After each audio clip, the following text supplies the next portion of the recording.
তওবা কিভাবে করে, তওবা কিভাবে করে আমার শায়েখ আল্লামা মুফতি মুশতাকুন নবী কাসিমি। আমি একটা জিনিস দেখাই দিই।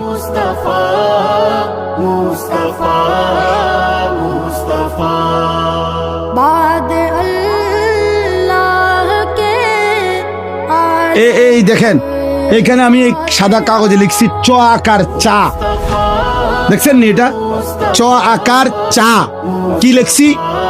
তাহলে এইটাই তো চা, ঠিক না? না না, এটা চায়ের শব্দ, এটা চায়ের শব্দ।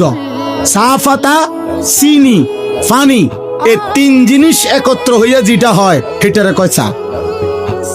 অতএব তওবা তওবা তওবা, এইটা আপনি কইলেন, এটা তওবা না।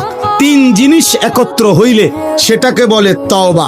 এক নাম্বার, কুফর হোক, শিরিক হোক, কবিরা হোক, বিদআত হোক, নিফাক হোক, যত গুনাহ আমার হচ্ছিল করছিলাম সব ছেড়ে দেওয়া। দুই, আর করবে না এ কথার চূড়ান্ত ওয়াদা দেওয়া। তিন, লজ্জিত এবং অনুতপ্ত হয়ে মাফ চাওয়া।